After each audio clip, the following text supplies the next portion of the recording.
This is a tyre pressure gauge, electronic way of measuring the pressure in your car tyres. Inside, I've taken this apart and had some screws out. Inside it's a really nice design. We've got a pressure chamber here, which is I think it's injection moulded bit of plastic.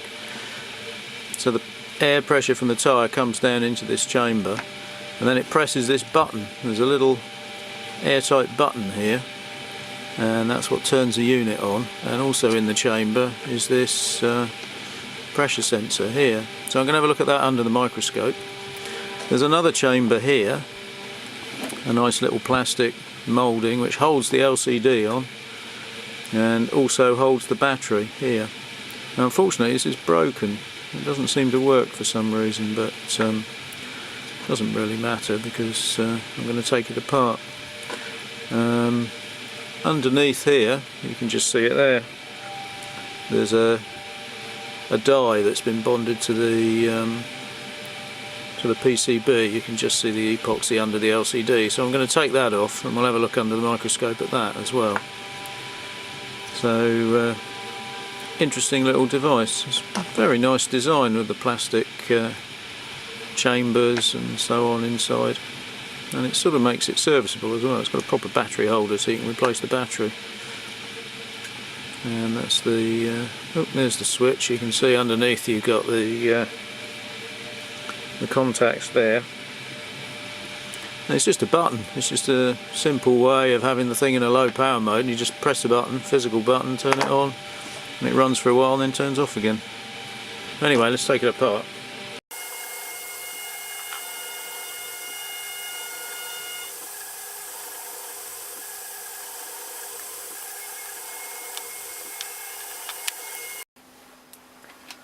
This is the controller from the pressure gauge.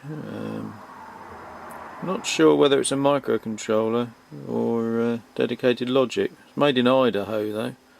There's a couple of those on the chip, and there's quite a lot of logic on here. I can't really see an obvious ROM.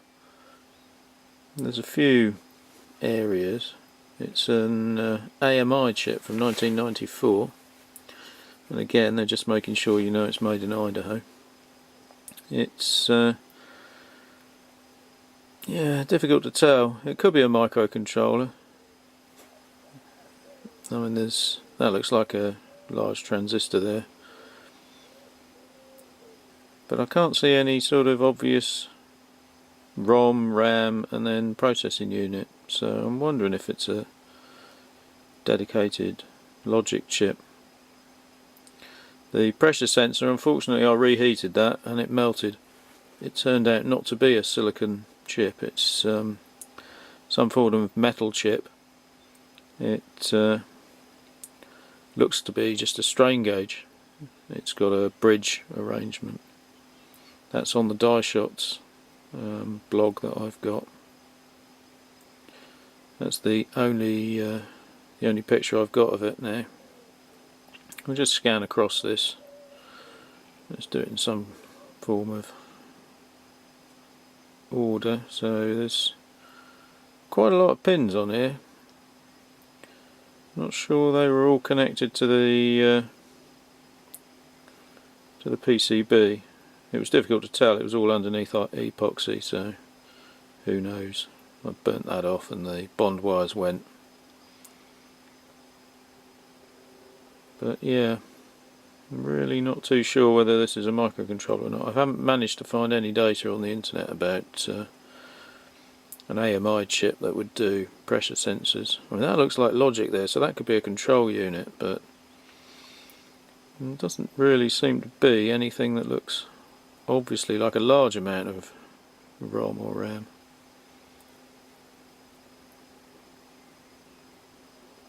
So there we go.